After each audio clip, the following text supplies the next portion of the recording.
Hello, everybody. Welcome in. We got another episode of Real Sports Talk with T. Will. I'm your host, T. Will. We'll be talking about a few things today. Um, if you've been paying attention to my content, we talked about the game that happened last night, and I did pick Ole Miss to win the game. But like I said, I'll come back and admit, yep, I was wrong. They lost. Um, but as we talk about this, we got to talk about one thing that I have a question for, and I have a question about. It's this right here. When you look before he gets into the end zone, after he gets into the end zone, that looks like pass interference to me. Now, everybody will say, oh my God, it's the end of the game, blah, blah, blah. It doesn't matter. Pass interference is pass interference. There's a lot of missed calls this game. A lot of calls that,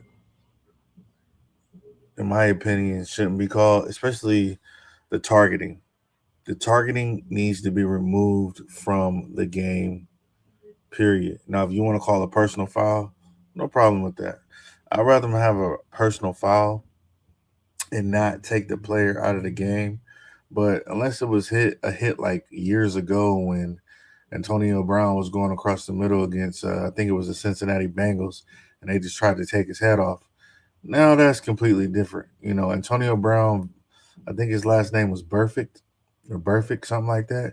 If it ain't a hit as egregious as that, some plays in football, especially the first targeting call, the guys just ran into each other.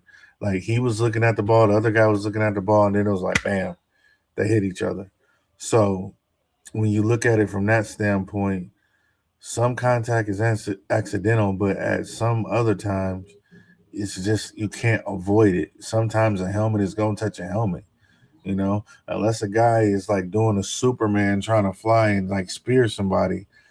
Other than that, it's not really, worth kicking the kid out of the game. Now that kid from Miami, he will be missing the first half of the second of the national championship, which sucks, but it is what it is. But I'm not complaining about this call at the end of the game not being called, but I'm saying, is this pass interference or not? It's a simple question, yes or no.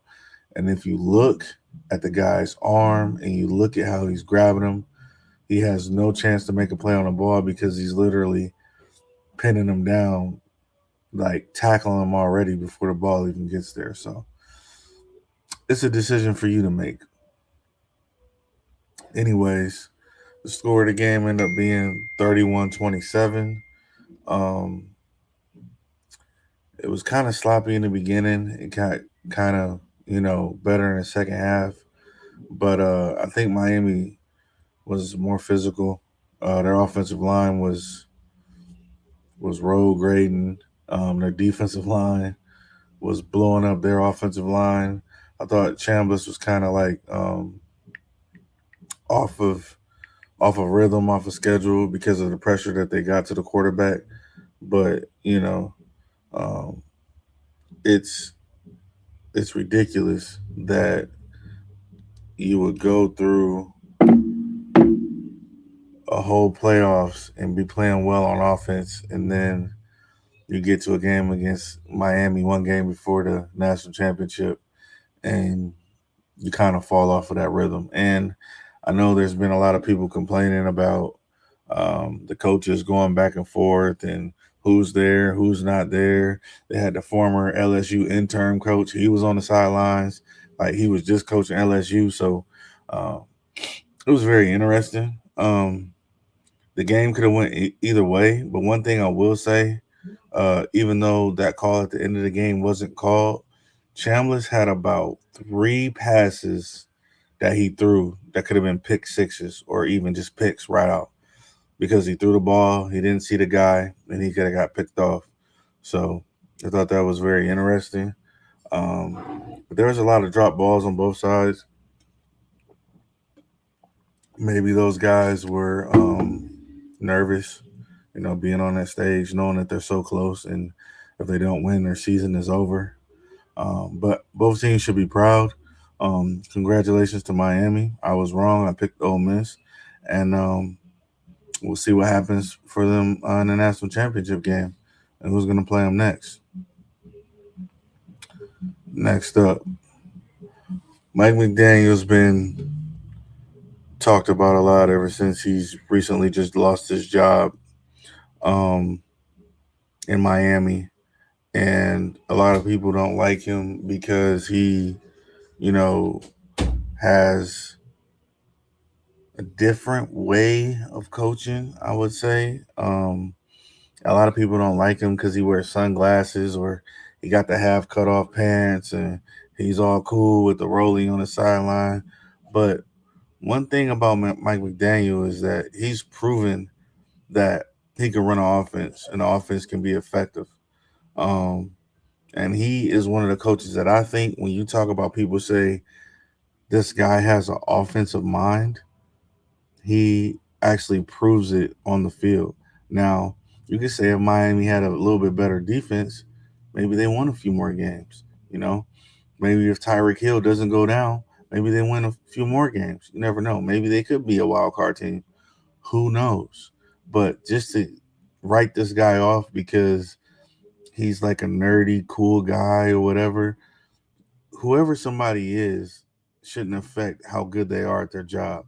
If you don't want to hire this guy because you don't like him or you don't like because he has on shades, you know, and he got his sleeves pulled up and he got the short pants on, that may not be your style. The thing about people in society and what makes everything great is that everybody is not the same. Now, if everybody was on the sideline wearing a suit and tie, is that interesting? No, it's not. If everybody's doing the status quo, I'm just here to do my job, blah, blah, blah, blah. Don't nobody want to hear that crap. We want to hear the real. Talk your ish. Say the truth. Be you authentically, you know? But to knock this guy down and say he's not, head coach worthy or this or that, I'm not buying it. He was with Kyle Shanahan and them, you know. Like this guy knows offense. He used to be the guy that used to study the tape. Now you ask me a question: would you want to have a guy that just is a CEO and thinks that he has a tough guy attitude and everybody in the media is impressed with him, or you want a guy to run your offense that actually earned his living off of watching tape and offensive analytics? I think I would want the guy that's been studying the game and he's actually in there. He's actually drawing up the plays. He's actually sharing his mind with other offensive coaches. Um, I just don't think that you could just judge him off of this one job stint. If he becomes the Lions offensive coordinator, that's good for him. If he gets another offensive head coaching job, that's good for him as well. But I don't think you should write somebody off because they wear sunglasses and they don't dress how you want them to dress, and you don't like their attitude or whatever. Like that has nothing with the results that are on the football field. And when he had a chance and he had a fully healthy team, he led the Dolphins to the playoffs. They just ran into the Chiefs on the road. That's what happens in football. Good teams win and good teams lose. So um, we're gonna wish the best for Mike McDaniel, and I don't think you should write somebody off just because their appearance on the outside. It's ridiculous. Next up, Harbaugh got fired earlier this week um, after 18 seasons in Baltimore. Um, this is, I believe, when him and his brother faced off each other in the Super Bowl, and this would be his one and only Super Bowl.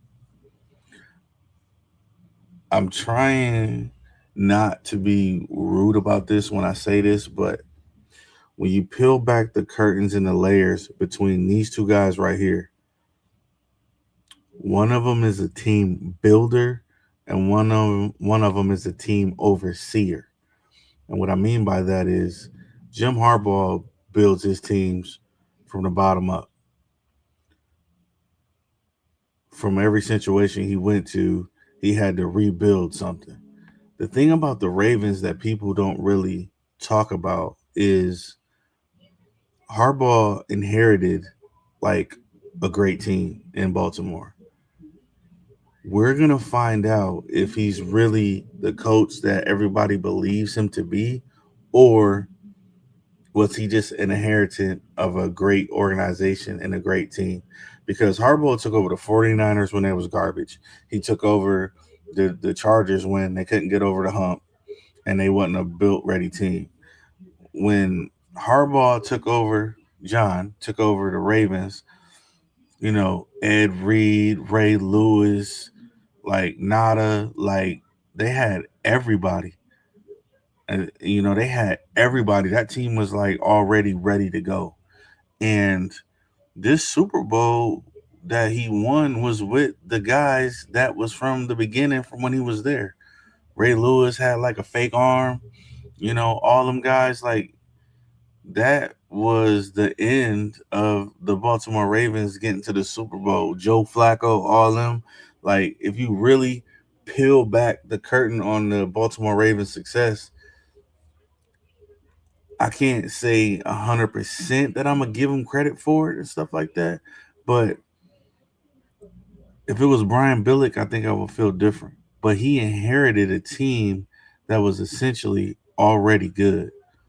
You know, um, I'm trying to look and see exactly, when John Harbaugh exactly got hired on the day and what roster um, he had on opening day. So it says John Harbaugh started coaching the Baltimore Ravens in 2008 after being hired on January 19th, 2008 to replace Brian Billick. Now, a lot of people have their mixed feelings about Brian Billick, but I believe Brian Billick was a really, really good coach. Really, really good coach. Um, and let's just look at what John Harbaugh inherited.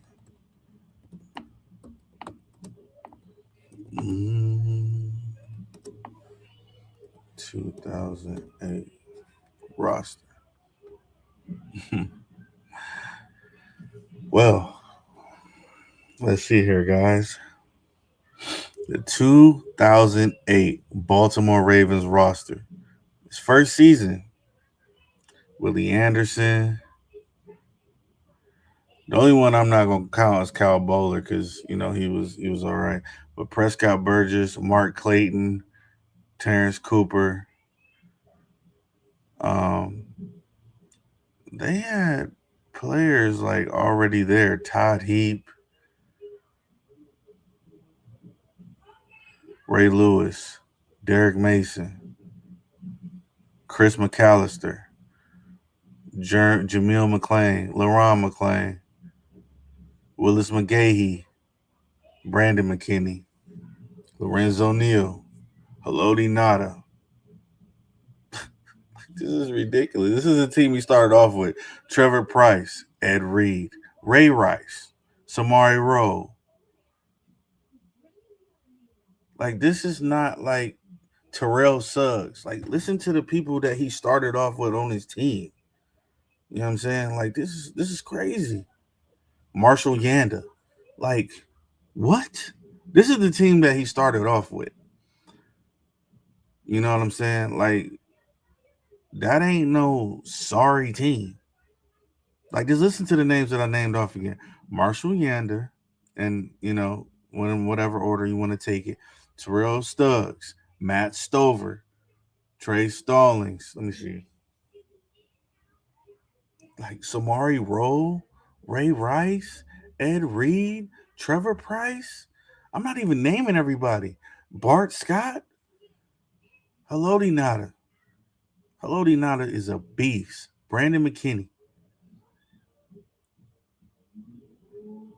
LaRon McClain, Jamil McClain, Willis McGahee, Derek Mason, Ray Lewis, Corey Ivy. Like, I mean, this team that they got Joe Flacco, like Mark Clayton, like this is insane. Willie Anderson, like just going. I can't even. I'm not even gonna name off all these names, but this is not your average starting roster. Is what I'm saying. We're gonna find out if John Harbaugh is the coach like his brother, because his brother did it. San Diego State, Stanford. Um, where do you go after Stanford? Stanford, San Francisco, 49ers. Then he left, went to Michigan, won a national championship, and now he's at LA Chargers doing the same thing. So if you want to argue, we can argue, but you can say Jim Harbaugh is proven to be that dude. Jim Harbaugh is that dude. Point blank, period. He's that dude. We gonna find out without having a startup ready Hall of Fame filled Baltimore Ravens roster. We will find out if he's really the guy everybody says he is. And that's all I got to say about that, because I just wanted everybody to think about it. Look at 2008 and look what roster that John Harbaugh started off with. That's all I'm going to say about that. Next up, we got the Indiana Hoosiers versus the Oregon Duckies. Now, in basketball, being a Michigan fan, we don't like Indiana anyway. Uh, and Oregon, even when they was in the Pac-12, nobody liked Oregon. Number one, everybody hated on Oregon because they had the best jerseys, this, that, you know, a whole bunch of different colorways and stuff like that. And we just didn't like them because we felt like they were spoiled and they got everything they wanted. Um, but putting that aside, we're gonna find out how good these two quarterbacks are on the big stage, um, with all the hype surrounding these two guys.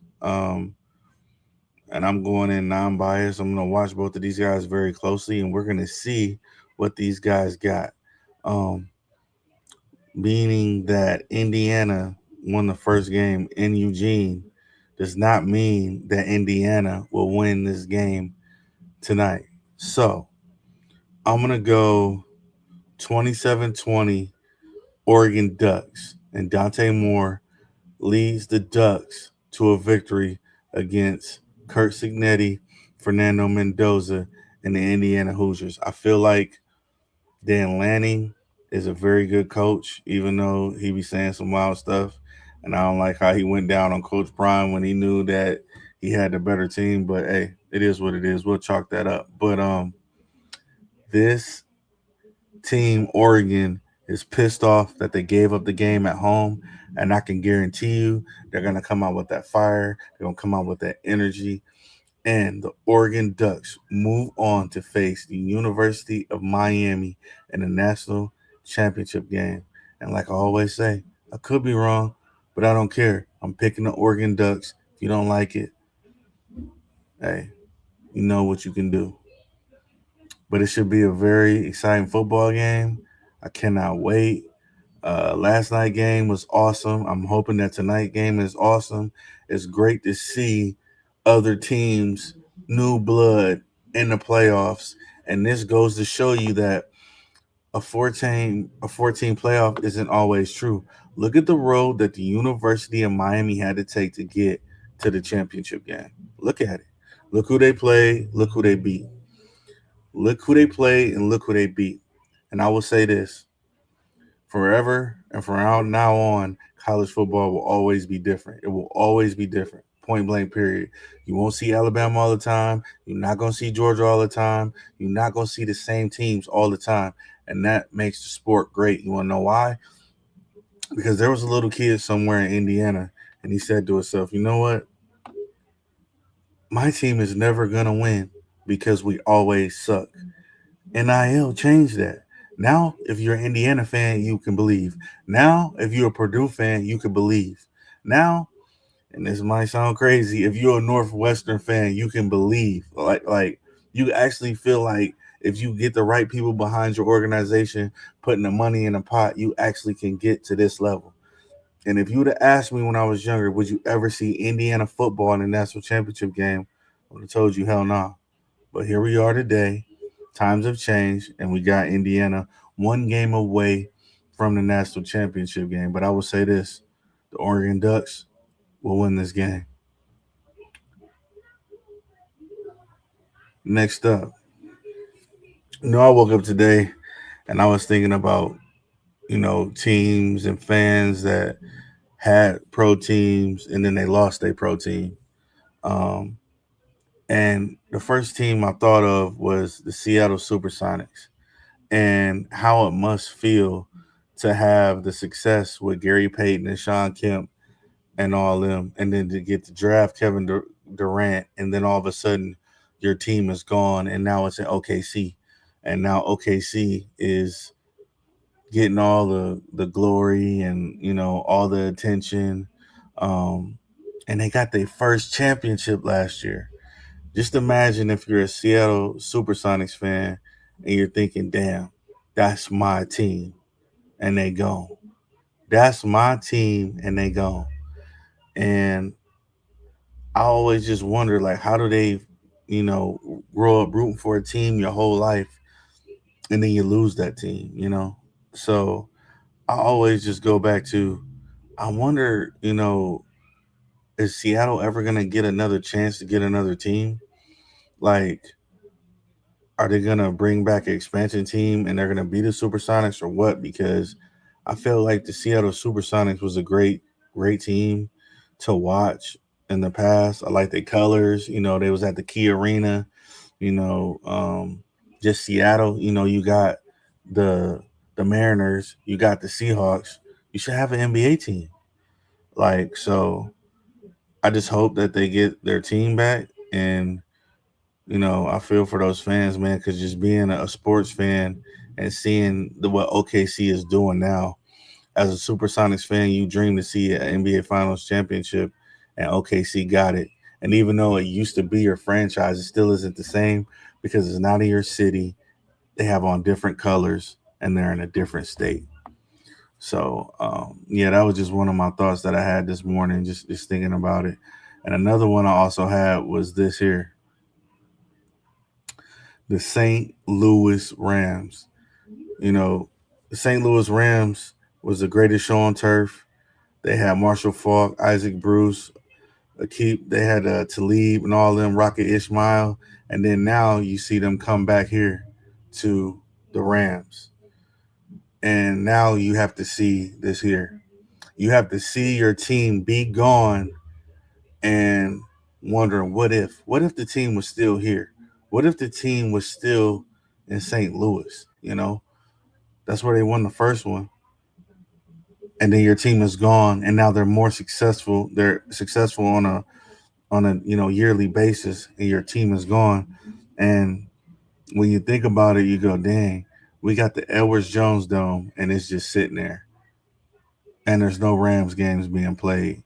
And it's just like your whole, I know people lost jobs. People probably, business probably went down when they left St. Louis. And it's just sad to see this, man. But also, people always remind me, even though, I was born in '86, that the Rams were in LA first. But me growing up as a kid, I only remember Rams being in St. Louis, even though I do know that they were in LA first. So, um, and I just wonder if St. Louis is ever going to get a team again. And the Rams seem to be being running their franchise very well lately, and that was just my thoughts on that, man. Just having the thoughts about the Rams moving from St. Louis back to LA, and the Seattle SuperSonics leaving and going to OKC and seeing OKC win a championship now. So that's all I got for y'all today. Um, Watch the game tonight. Enjoy the game tonight. If you like the content, hit the like button, share, subscribe, whatever you like to do. But thanks for taking your time out listening to the show, and I'll see y'all next time. Peace.